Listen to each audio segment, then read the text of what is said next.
Halo pemirsa Jember 1 TV dimanapun Anda berada, perkembangan dunia politik di Kabupaten Jember semakin dinamis. Nah, untuk mengetahui lebih jelasnya mengenai perkembangan dunia politik di Kabupaten Jember, berikut kami hadirkan Tajam Parlemen untuk Anda. Bersama saya Prima Arfantari, inilah Tajam Parlemen.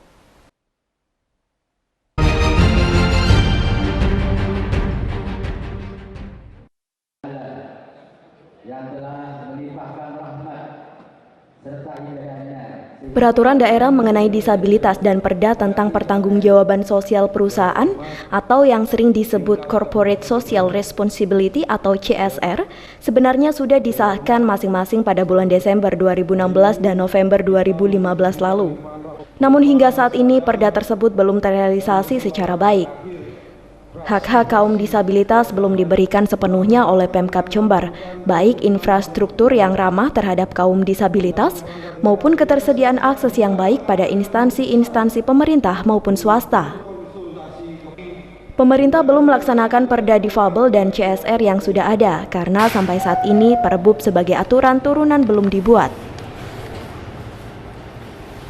Oleh sebab itu, Wakil Ketua DPRD Jember Ayub Junaidi mempertanyakan janji Bupati Faida yang termaktub dalam Rencana Pembangunan Jangka Menengah Daerah atau RPJMD, yang mana Bupati akan membuat sejumlah perda dan ratusan perbub.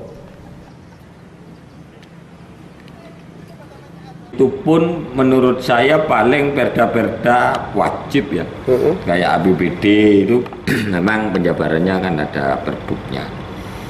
Nah, terus apa yang dilakukan oleh Bupati bersama timnya? Padahal di RPJMD itu kalau saya lihat Bupati akan mengajukan berapa perda, Bupati akan mengeluarkan berapa ratus perbub. Ya, tahun 2016 ini apa? Padahal perda-perda yang substansi seperti perda difabel, perda CSR, perda bantuan hukum, perda yang lain dan sebagainya. Ini kalau tidak disertai dengan perbub ya tidak bisa dilakukan secara baik. Kaum disabilitas tentu berharap seluruh haknya dapat segera dipenuhi oleh pemerintah sehingga tidak terkesan diskriminatif. Ini kan teman-teman difabel kan terpinggirkan, jadi banyak sekali pelayanan publik di Jember khususnya itu yang tidak berperspektif terhadap disabilitas sehingga teman-teman tidak dapat mendapatkan haknya. Nah, ini kami sangat melihat, sangat mengapresiasi terhadap apa yang terjadi di Disbun Dukcapil. Artinya ada kemajuan di sini bahwa Disbun Dukcapil sangat perhatian terhadap teman-teman difabel. Dengan adanya dibangun RAM, loket khusus, dan kemudian rencana membangun lift ini sangat bagus sekali buat teman-teman difabel. Itu karena kita lihat selama ini kan yang dikeluhkan oleh teman-teman difabel di sini kurangnya aksesibilitas dalam segala hal di Jember ini, baik secara infrastruktur maupun aksesibilitas dalam pelayanan, dan di Disbun Dukcapil ini sudah diwujud. Dari Jember, DKAJ Jember 1 TV melaporkan.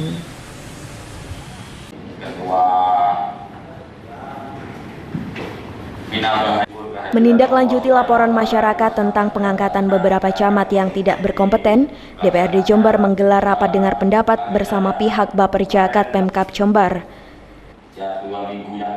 Dalam pertemuan ini sempat terjadi perdebatan antara pimpinan rapat Ayub Junaidi dan Kepala BKD Joko Santoso, karena kedua belah pihak sama-sama bersikeras dengan pendapatnya. Ayub mengatakan pengangkatan camat ini tidak sesuai dengan peraturan pemerintah nomor 18 yang menyatakan bahwa sebelum ada keputusan gubernur, Bupati hanya bisa mengukuhkan jabatan, bukan melakukan pengangkatan seperti yang telah dilakukan beberapa waktu lalu. Pengukuhan dan pengangkatan, iya kan? PP 18 dasarnya. Kalau PP 18 dasarnya, harusnya semua pejabat dulu pada waktu diangkat tanggal 3 Januari itu dikukuhkan. Jangan bawa anda PP 18 ini, Pak. Sebentar, saya ini yang mimpin, tunggu dulu, jangan bisa. Baru nanti kalau saya sudah kasih waktu kepada jenengan. Nah, ya makanya PP 18 itu coba dibaca pasal yang paling terakhir. Di situ pejabat pertama kali diisi itu dengan dikukuhkan. Di pihak lain, Kepala BKD Joko Santoso mengaku sudah berkonsultasi kepada gubernur meskipun hanya secara lisan saja. Namun pihaknya beranggapan bahwa gubernur tidak pernah mempersoalkan hal tersebut. Mengingat pengangkatan camat seperti ini tidak hanya terjadi di Kabupaten Jember saja, melainkan di hampir semua daerah. Terkandung maksud tentang pelaksanaan pendidikan teknis pemerintahan bagi camat yang tidak berlatar belakang pendidikan pemerintahan. Kan berarti mengakui gubernur ini kalau ada tidak yang berlatar belakang seperti itu. Seluruh di tetangga kita semua ada Pak, gitu loh. Kenapa Jember gitu loh. Sebelumnya saya tahu, secara psikologisnya tahu. Tapi ya saya coba jawab saja. Apalagi sampai juga tadi menyatakan bahwa saya ini menjerumuskan Bupati ke jeblok sebentar Pak. Ini yang sampai ungkapkan. Joko melanjutkan akan melakukan konsultasi dengan Bupati soal masalah ini. Dari Jember, DKAJ Jember 1 TV melaporkan.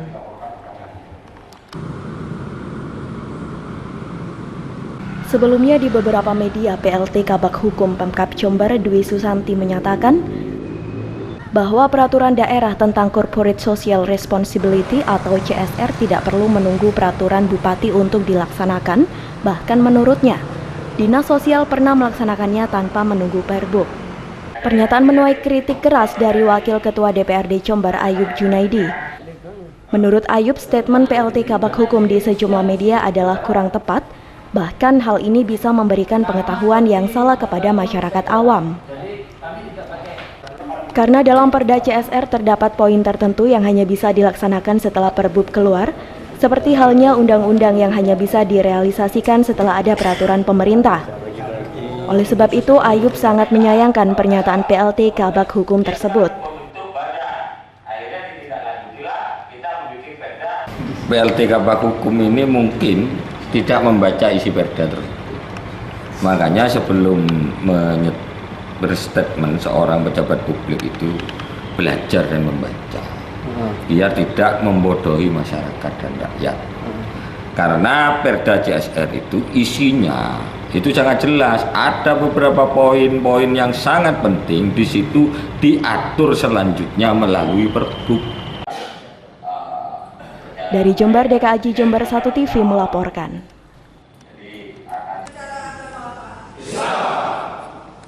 Proses pemberhentian dan pengangkatan sekretaris dewan yang dilakukan oleh pemerintah Kabupaten Jember beberapa waktu lalu menjadi polemik.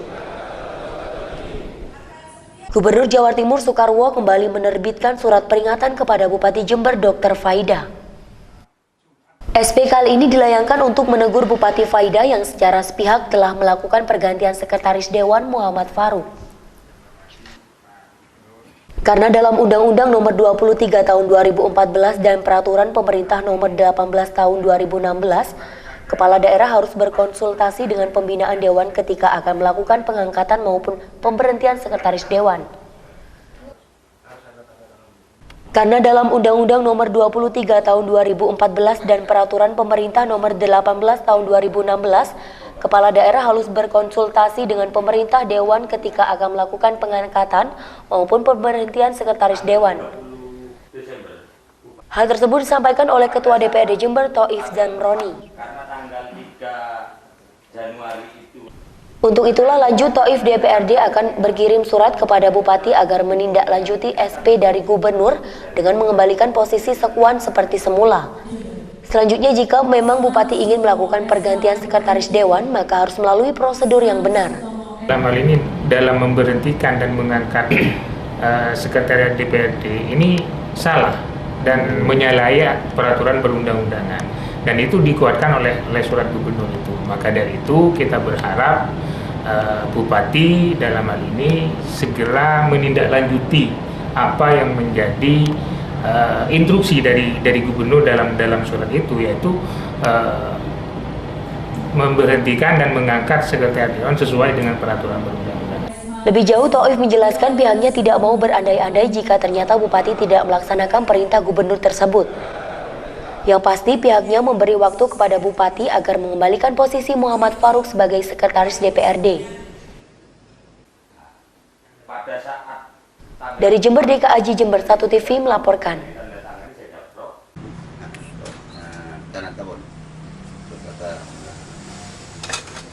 Nenek Rokaya yang terpaksa memakan rumput karena keterbatasan ekonomi terus diberitakan oleh media massa baik lokal maupun nasional. Bahkan kabar tersebut juga ramai di media sosial. Namun pemberitaan tersebut dinilai sebagai berita bohong oleh situs resmi Pemkab Jember. Oleh sebab itu, DPRD Jember akan segera memanggil Humas Pemkab karena dinilai telah melecehkan profesi jurnalis. Menurut Wakil Ketua DPRD Jember Ayub Junaidi, hal itu tidak pantas dilakukan oleh Humas Pemkab karena media massa sudah memiliki kaidah atau kode etik jurnalis. Seharusnya Humas Pemkab melaporkan ke Dewan Pers jika merasa keberatan terhadap pemberitaan media. Situs resmi Pemkab yang menyatakan berita itu hoax akan kita panggil.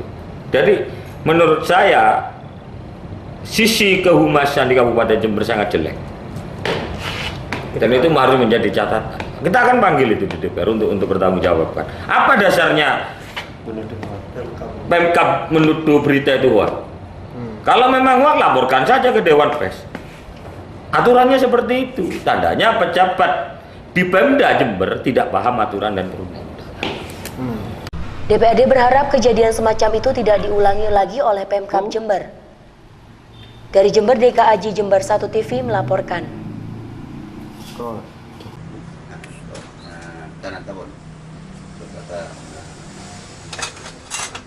Kasus kemiskinan di Bangsalsari dan Pakusari yang beberapa hari muncul di sejumlah media membuat pemerintah daerah bekerja keras dalam menuntaskan kasus kemiskinan tersebut.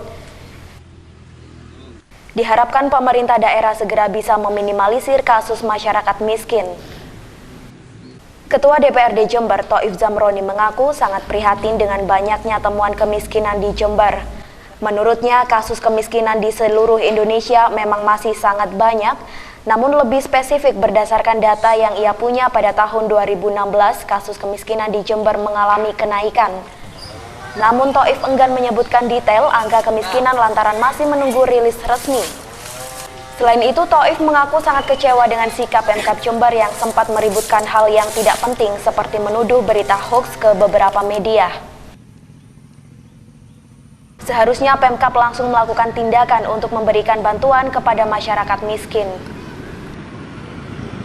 Jadi tidak harus Pemkab, mungkin nanti Pemkab mengkoordinir, mungkin ada donatur dan lain sebagainya. Ini kita harus bersatu, jangan sampai kita berjalan sendiri-sendiri, mencari nama sendiri, itu jangan.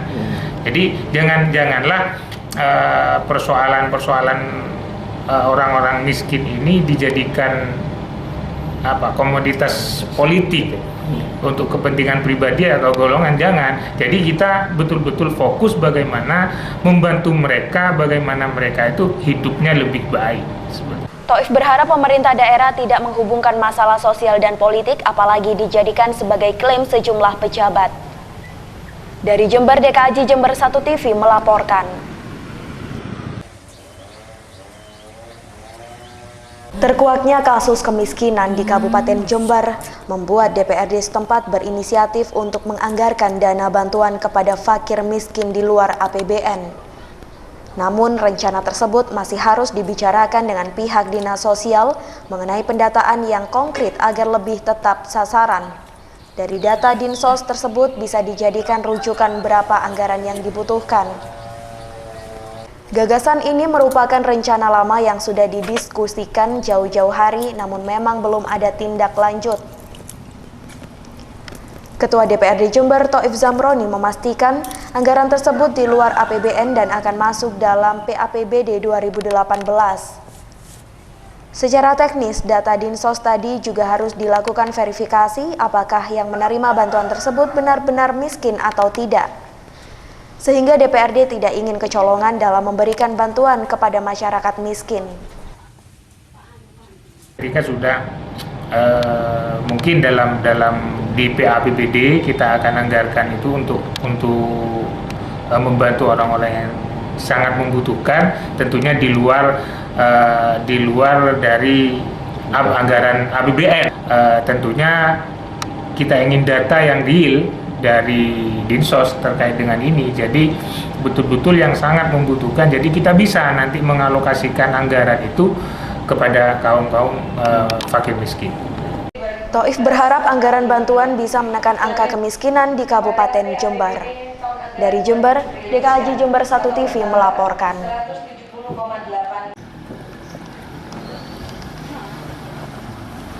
Komisi A DPRD Jember meminta agar Badan Pemberdayaan Masyarakat dan Desa Pemkab Jember segera membentuk regulasi persoalan penggunaan dana desa agar pembangunan di desa bisa segera dilakukan.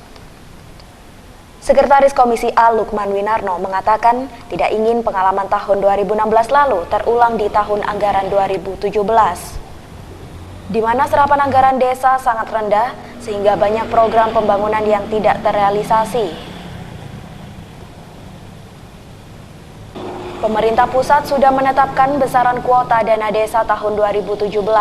Nominalnya masih sama dengan tahun sebelumnya, yakni sebesar 720 juta rupiah per desa.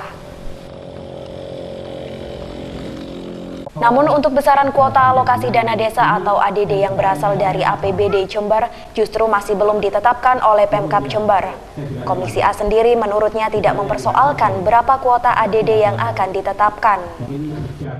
Kita harus jadi bijaksana sehingga kita ingin ada regulasi yang lebih firm soal itu.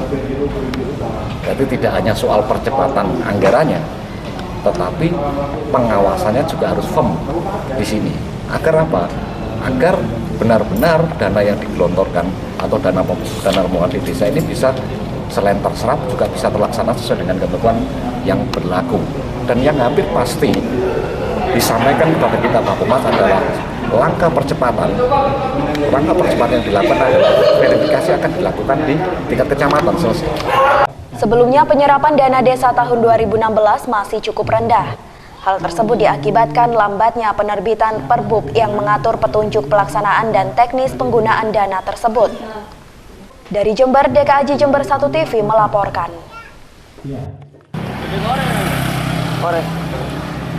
Program warung berjaringan ini bisa memperbaiki kesejahteraan masyarakat kecil karena produksi rumahan yang ada di desa-desa bisa diuntungkan dengan pemasaran yang dilakukan secara kolektif. Masyarakat pinggiran yang cenderung mengandalkan dunia pertanian dan peternakan akan bisa lebih kreatif untuk membuat industri pengolahan sederhana, sehingga dapat memberikan nilai tambah pada bahan baku mentah menjadi barang siap konsumsi, seperti pembuatan kopi atau jajanan lainnya. Legislator Partai Nasdem tersebut berharap warung berjaringan dapat segera terrealisasi agar produk home industri masyarakat bisa dijual di pasaran secara sistematis. Karena apa? Karena dari pinggiran. Karena pinggiran itu banyak seperti kopi, penghasil kopi, bagaimana kopi itu yang kiranya dikelola dengan baik untuk warung yang menerima, untuk warung rakyat kopi yang menerima program itu. Dari Jember, DKAJ Jember 1 TV melaporkan.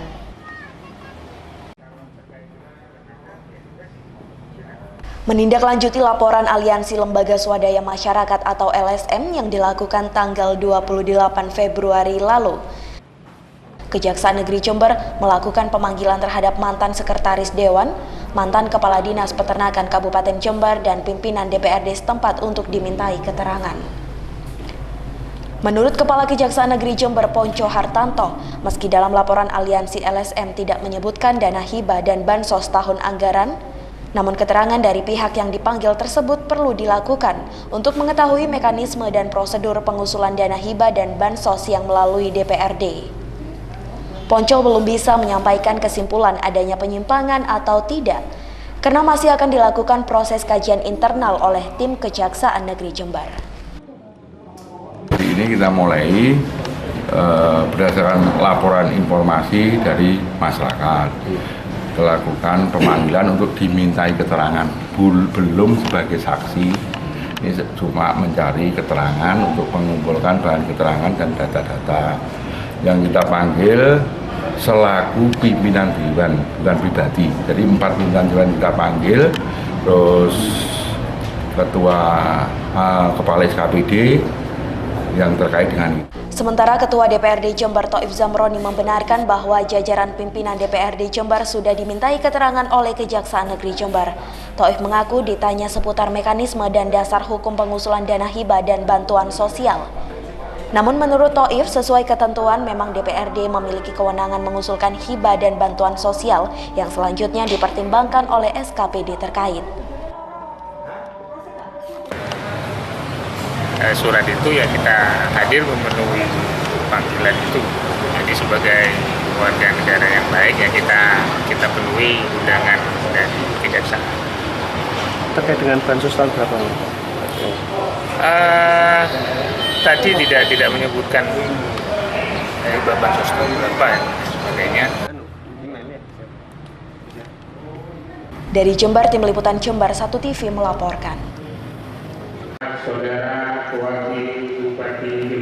Dalam rapat paripurna rekomendasi yang dilaksanakan di gedung DPRD Jember ini, para wakil rakyat memberikan beberapa rekomendasi kepada Bupati untuk melakukan perbaikan di tahun 2017. Di antaranya di sektor pendidikan, yaitu masalah buta aksara usia 15 hingga 59 tahun. Standar rasio antara guru dan murid jenjang SD dan SMP yang masih belum tercapai, serta capaian angka melanjutkan sekolah dari SMP ke SMA yang masih belum sesuai harapan. Di sektor ekonomi, kelemahan pelayanan untuk warga miskin harus segera dibenahi. Apalagi secara makro tingkat pertumbuhan ekonomi Kabupaten Jember menurun dari tahun sebelumnya, yaitu hanya 5,01%. Padahal pertumbuhan tahun sebelumnya adalah sebesar 5,33%. Bahkan angka tersebut jauh lebih rendah dari Bondowoso yang mencapai 6,15%. Situbondo 5,96%, Lumajang 5,87% dan Banyuwangi sebesar 5,65%. Di sektor infrastruktur, mega proyek pembangunan jalur lintas selatan juga belum rampung karena masih terkendala pembebasan lahan.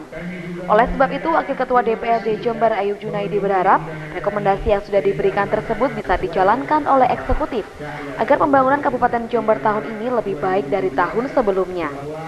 Wawancara Ayub Junaidi, Wakil Ketua DPRD Jember. DPRD Kabupaten Jember memberikan beberapa rekomendasi untuk dilaksanakan oleh Bupati dalam rangka perbaikan dan peningkatan penyelenggaraan pemerintahan daerah Kabupaten Jember.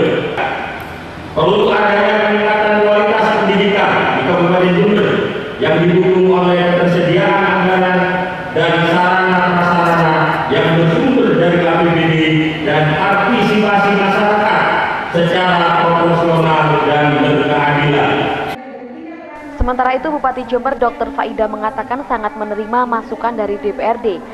Bahkan Bupati juga meyakini jika rekomendasi ini akan berusaha diterapkan pada tahun 2017 ini. Saya kira rekomendasinya lengkap, detail, dapat dipakai acuan untuk kegiatan Pemkab 2017. Saya berterima kasih atas kesungguh-sungguhan dari Pansel untuk merangkumkan analisis dan rekomendasi yang sangat baik. Memungkinkan semua untuk bisa dilaksanakan. Saya kira karena itu memang arahnya, dorongan dari DPRD ini akan sangat baik untuk Pemkab Jember.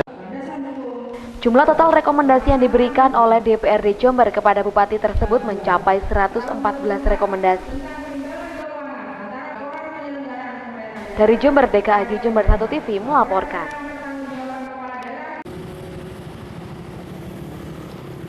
Gambar-gambar pahlawan yang selama ini menghiasi puluhan papan reklame di alun-alun kota Jember tiba-tiba dicopot.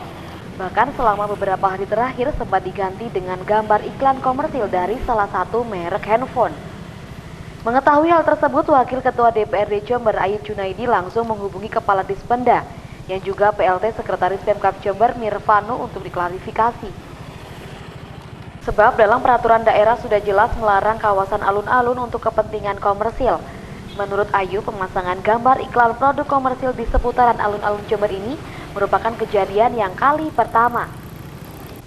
Sementara itu, Bupati Jember Dr. Faida membantah tuduhan pemberian izin pemasangan papan reklame di kawasan alun-alun. Bahkan Faida juga menegaskan tidak ada satupun pegawai Pemkab Jember yang mengetahuinya. Oleh sebab itu, Satpol PP sudah diinstruksikan untuk menurunkan papan reklame tersebut. Tegaskan kepada Satpol PP kalau nggak ada izin kan, nggak ada izinnya turunkan saja. Kita harus tegakkan aturan. Jadi itu memang vendor sendiri yang memasang tanpa Ya, nggak ada izinnya dan nggak ada orang Pemkab yang tahu, jadi saya kira ya nggak ada masalah. Nggak ada izin ya turunkan saja. Oh, jadi bukan karena diizinkan tapi karena tidak lupa dengan aturan atau bagaimana? Nggak ada izinnya, jelas ya Mas? Ya. Oke, terima kasih. Namun menurut Ayu tidak mungkin pengusaha produk komersil memasang iklan pada reklame tanpa ada yang mengizinkan, apalagi di alun-alun kota Jember. Cuma sekarang yang ditanya adalah siapa yang mengizinkan gitu. Karena tidak mungkin lah pengusaha akan memasang apalagi di alun-alun tanpa ada izin. Itu. Jadi memang peraturan daerah itu melarang semua kegiatan komersial maupun pemasangan iklan dan sebagainya di seputaran alun-alun. Itu ada perdanya. Maka dari itu kemarin begitu saya melihat langsung bisa kontak PLT Sekda. Dari Jember, DKAJ Jember 1 TV melaporkan. Kasus pemasangan iklan komersil salah satu produk seluler beberapa waktu lalu terus menjadi polemik di media sosial. Karena sesuai peraturan daerah Kabupaten Jember, pemasangan iklan komersil di wilayah alun-alun memang dilarang. Namun PLT Sekap Jember Mirvano mengaku tidak mengetahui proses pemasangan iklan tersebut karena pihaknya tidak menerima proses perizinan. Apalagi saat pemasangan dilakukan, Mirvano sedang liburan bersama keluarga karena pemasangan dilakukan pada hari Minggu. Kenapa dia berani untuk masang di Saya nggak tahu tuh. Saya lagi liburan tuh hari Minggu. Lah iya itu. Ya. Enggak, maksudnya mungkin ada izin masuk enggak ke Nggak ada. Tidak ada. Nggak ada izin masuk, Pak? Tidak ada. Sama sekali tidak ada. Oh, terus kemudian tindak lanjutnya setelah ini bagaimana, Bapak? Kang Manas sudah diturunkan. Nanti apakah ada teguran ke pihak UFO atau gimana? Nggak ada. Saya nggak tahu soalnya waktu itu. Saya lagi liburan. Oh, gitu. Terus gimana? Nggak ada mungkin dari perusahaan OVO sendiri? Nggak ada. Kalau dari PT Karisma sendiri itu? Tidak ada komunikasi. Nggak ada komunikasi? Tidak. Terus kalau katanya PT Karisma itu benar, Bapak? Nggak tahu ya. Karena kemarin kan katanya itu kan vendornya dari PT Karisma. Katanya siapa? Ya informasi. Ya informasi lah ya. Nggak tahu saya. Saya nggak tahu. Tapi Pemkab sendiri nggak ada. Nggak ada. Kita nggak tahu ya. Sebelumnya DPRD Jember mempersoalkan pemasangan iklan komersil di neon box sekitar alun-alun Jember karena hal tersebut melanggar perda. Menurut Wakil Ketua DPRD Jember Ayub Junaidi, tidak mungkin pengusaha berani secara tiba-tiba memasang iklan pada reklame tanpa seizin pemerintah, apalagi di alun-alun Pemkab Jember. Saya apresiasi ya dari pihak Satpol PP yang sudah menurunkan papan reklame yang melanggar peraturan daerah. Cuma sekarang yang ditanya adalah siapa yang mengizinkan gitu. Karena tidak mungkin lah pengusaha akan memasang apalagi di alun-alun tanpa ada izin. Itu. Dari Jember, DKAJ Jember 1 TV melaporkan. Demikian tadi Tajam Parlemen hari ini pemirsa, saya Primer Fantari beserta kerabat kerja yang bertugas mohon pamit dari hadapan Anda. Terima kasih atas kebersamaannya. Sampai jumpa dan salam 1 TV.